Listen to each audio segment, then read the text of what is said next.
Assalamualaikum warahmatullahi wabarakatuh. Kami dari kelompok 11 akan mempresentasikan tugas kelompok dengan materi Strategic System and Reorganization. Nama-nama anggota kelompok 11: Isyat Rodia, Salman Al-Farizi, Muhammad Aprinaldi, Muhammad Fadil Lutfi. Strategic Information System.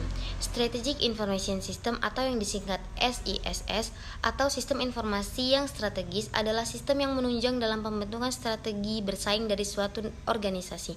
SIS memiliki kemampuan untuk melakukan perubahan secara signifikan terhadap proses pelaksanaan bisnis. Peran-peran teknologi informasi terhadap sistem yang strategis adalah: teknologi informasi menciptakan aplikasi yang menyediakan keuntungan strategis secara langsung untuk organisasi. Contoh, Federal Express merupakan perusahaan pertama dalam dunia industri yang menggunakan teknologi informasi untuk menelusuri lokasi dari setiap paket pengiriman barang di dalam sistemnya. Teknologi informasi mendukung perubahan yang strategis seperti re-engineering. Teknologi informasi menyediakan inovasi yang berhubungan dengan teknologi atau bertindak sebagai enabler dari inovasi. Teknologi informasi menyediakan competitive intelligence dengan mengumpulkan dan menganalisis informasi mengenai inovasi, pasar, pesaing-pesaing, dan perubahan lingkungan. Competitive Intelligence. Aktivitas-aktivitas dari Competitive Intelligence diantaranya adalah mengumpulkan informasi mengenai para pesaing, informasi mengenai pasar, teknologi, dan tindakan-tindakan pemerintah. Competitive Intelligence mengarahkan kinerja bisnis dengan meningkatkan pengetahuan pasar dan menaikkan kualitas dari perencanaan strategis atau strategic planning. Competitive Intelligence dapat ditingkatkan oleh teknologi informasi termasuk intelligence agents. Internet memegang peran penting dalam mendukung Competitive Intelligence. Dengan menggunakan tools internet, perusahaan dalam mengimplementasikan strategi searching untuk mengumpulkan Competitive Intelligence dengan mudah, cepat, dan relatif tidak mahal. Saya Salman Al-Farizi akan menjelaskan tentang poin ketiga, yaitu Porter's Competition Force Model. Persaingan menjadi hal yang utama dalam keberhasilan atau kegagalan suatu perusahaan. Salah satu framework yang cukup dikenal untuk melakukan analisis terhadap daya saing adalah Porter's Competitive Force Model. Pada Peters Model, terdapat 5 kekuatan atau forces utama yang dapat membahayakan posisi suatu perusahaan pada industri.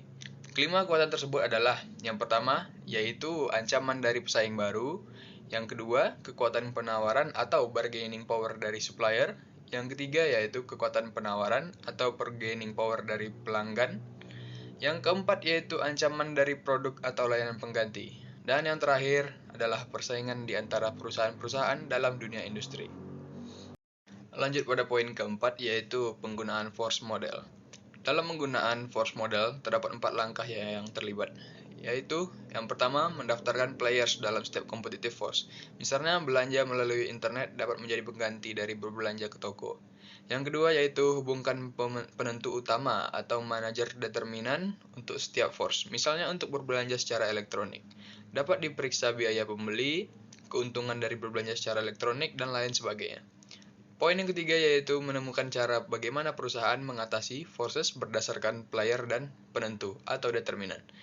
Dan langkah yang terakhir yaitu adalah cari teknologi informasi yang mendukung. Misalnya teknologi untuk mengatur pembeli yang banyak atau penggunaan basis data yang besar dan lain sebagainya. Semoga dapat membantu. Saya akan menjelaskan penerapan teknologi informasi pada competitive force. Berikut ini akan diularkan beberapa dukungan teknologi informasi berdasarkan implikasi bisnis pada setiap competitive force. Pinjaman dari pesaing baru. Mengurangi harga produk atau layanan yang berbeda-beda. Basis baru untuk mensaingi, mengawasi jalur distribusi, distribution channels, berbagi-bagi pasar, gatekeeping market. Kekuatan penawaran, bargaining power dari supply. Meningkatkan harga, implementasikan supply sourcing system.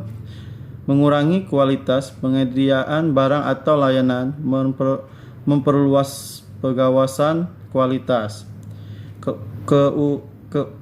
Kekuatan penawaran, bergairah power dari pelanggan customer.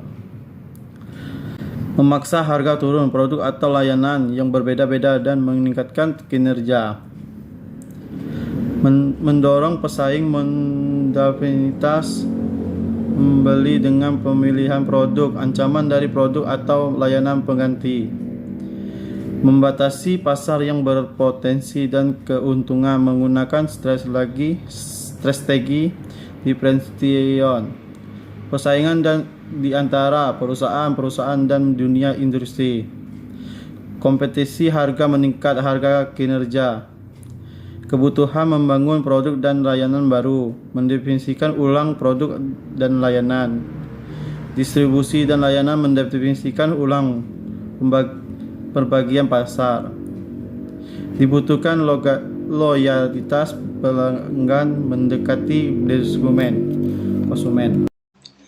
Business Process Reengineering. Salah satu pendekatan untuk meningkatkan efektivitas suatu organisasi adalah Business Process Reengineering (BPR). BPR merupakan aktivitas yang menggunakan berbagai macam jenis input untuk menciptakan output kepada pelanggan. Pada BPR, suatu organisasi berpikir secara mendasar dan merancang ulang secara radikal proses bisnis perusahaan atau organisasi tersebut untuk mencapai peningkatan yang hebat dalam kinerja dari sisi kualitas, biaya, kecepatan, dan layanan. Prinsip-prinsip BPR. Beberapa prinsip-prinsip pada Business Process Reengineering adalah beberapa pekerjaan dikombinasikan menjadi satu pegawai membuat keputusan (empowerment of employees). Pengambilan keputusan menjadi bagian dari pekerjaan. Langkah dalam proses bisnis dilakukan dengan urutan yang alami dan beberapa pekerjaan dilaksanakan secara bersamaan. Proses untuk menghasilkan atau memproduksi barang yang sama atau menyediakan layanan yang sama dapat disusun sehingga hanya sedikit variasi barang yang dapat dilakukan kustomisasi. Demikianlah presentasi yang dapat kami sampaikan. Lebih dan kurangnya kami mohon maaf. Semoga presentasi tersebut dapat bermanfaat bagi kita semua. Kami akhiri. Assalamualaikum warahmatullahi wabarakatuh.